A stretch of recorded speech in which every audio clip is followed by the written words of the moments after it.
Gagawa tayo ng fragrance bottles for fresh scents. Tournament style.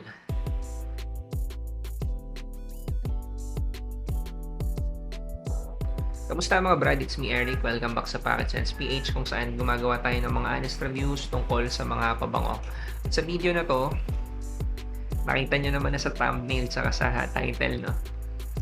Gusto ko lang ikwento sa inyo yung kung paano ko pinili yung mga perfumes na kasali dito sa tournament.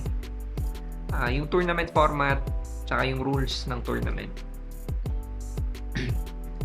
So, pero bago yon, konting intro lang, no? Naisip kong gumawa ng ganito tournament style kasi napansin ko natutuwa or na-appreciate nyo yung mga videos. I mean, may nanonood tsaka may nagko-comment eh. So, feeling ko madaming frogheads na katulad ko yung may gusto rin na makita yung opinion ng mga tao, pamarinig yung boses ng mga strangers patungkol dun sa iba't ibang pabango. Tapos, since magsa-summer na, nararamdaman na natin umiinit, isip ko bagay na mga freshies yung paglabanin natin. So, yun. So, paano ko ba pinili yung mga pabango na kasali? So, itong mga pabango na to, yung mga personal na ginagamit ko, mga personal na nasa collection ko. Pinili ko lang talaga yung tingin kong mga freshies na bagay sa weather natin o bagay sa mainit. Personal discretion ko kumbaga. So, in the future, kung maulit yung ganitong tournament, hingin ko na yung tulong nyo. Siguro magbobotohan na lang tayo in the future. Pero, bago yun, pag-usapan muna natin to. So, ano ba yung rules ng tournament? Yung tournament, magiging laglagan. Kumbaga sa liga, laglagan, diba? Per match up, kung sino yung manalo, magpo-proceed sa next round. Kung sino yung matatalo, laglag. So, madami-daming laban pa rin yun, diba? Yung naging selection nga pala ng match-ups, gumamit ako ng application. In-input ko lang dun yung mga pangalan ng pabango. Tapos, nagbigay siya ng random order ng mga match-ups. Sinunod ko na lang yun. Kung mapapansin nyo pala, ito yung isang exciting na part. Na-excite din kasi ako nung nakita ko. Tapos medyo parang napaisip din ako at the same time. Kasi kung titignan nyo, may mga match-up sa round 1 pa lang, sa eliminations pa lang. Mga powerhouse. Meron dyan, nasa dulo, YEDP tsaka BDC-EDP. Tapos merong may niche tsaka may Middle Eastern. Magkatapat. Hindi ko pala na-mention kanina, no? Mixture to ng Middle Eastern designers tsaka ng niche. So, yun. Okay. So, yun yung magiging format natin. Basically, laglagan bawat laban. Para maganda, para wala nang bawian. So, magde-decide ko sino mananalo, katulad lang nung ginagawa natin before sa mga fragrance battles. Tatanong tayo, random people, mga babae. Kung ano yung mas gusto nilang pabango na maamoy sa lalaki. 1 point yung bibigay natin bawat tao. Ngayon, ang magiging difference lang nito dun sa mga previous na videos, kung sino yung unang makaabot sa 10 points yung mananalo. So, in case na may tie, na tabla, kasi minsan 'di ba grupo na multiple persons yung nando sa isang group. So, possible na magkaroon ng tabla.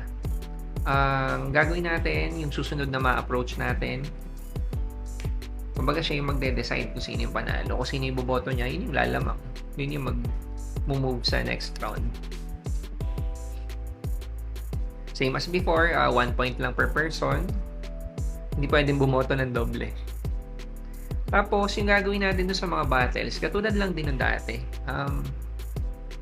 Tatanungin natin kung ano yung mas gusto nila maamoy sa lalaki. So, magbibigay sila ng 1 point, ituturo nila yon. Tapos, tatanungin ko lang din kung bakit. Kasi ang boring naman para sa akin kung tuturo lang without any explanation. I mean, in-enjoy lang din natin, diba? Gusto natin malaman yung thought process ng mga tao na sa palagay ko kasi majority ng ma-encounter natin, katulad din ng mga previous na videos, hindi ko sila ma-consider na fragile. So parang para sa akin ang inosente tsaka ang pure ng sagot.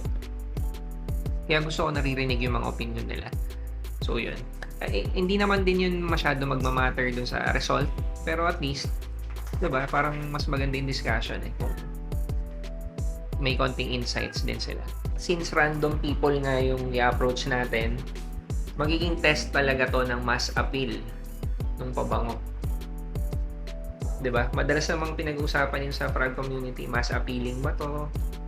So, siguro ito nga yung magandang way para ma-decide kung sino talaga yung mas ma-appeal sa mga tao. Yun lang, hindi natin kontrolado, depende sa ma-approach natin per round kung ano yung type ng pangamoy nila kasi very subjective nga yung pangamoy. Pero hindi natin kontrolado yun so tignan na lang natin.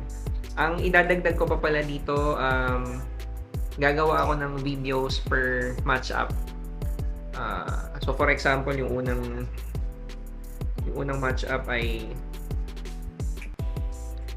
Versace Pure Homme sa Rasasi Hawas. May ipe-prepare ako na fragrance face-off. So gagamitin ko yung 5 criterias. Ako yung magja-judge. Opinion ko. Naisip ko lang na gawa ng ganito per video, ay per match-up kasi at least ako, considered ko yung sarili ko na fraghead. Kumbaga, iba yung thought process ko. Iba yung thought process ng mga tao na i-approach natin. So, feeling ko, sana, magustuhan nyo rin. I mean, kung fraghead ka, fraghead ako, para lang tayo nagkukwentuhan nun. Gagawin ko yung mga fragrance face-off bago ko i-shoot yung bawat match-up. Para hindi ko pa alam kung sino yung mananalo or hindi ko alam kung ano yung reaction ng mga tao. Yan. So, yun lang. Sana abangan nyo yung mga videos i-upload natin.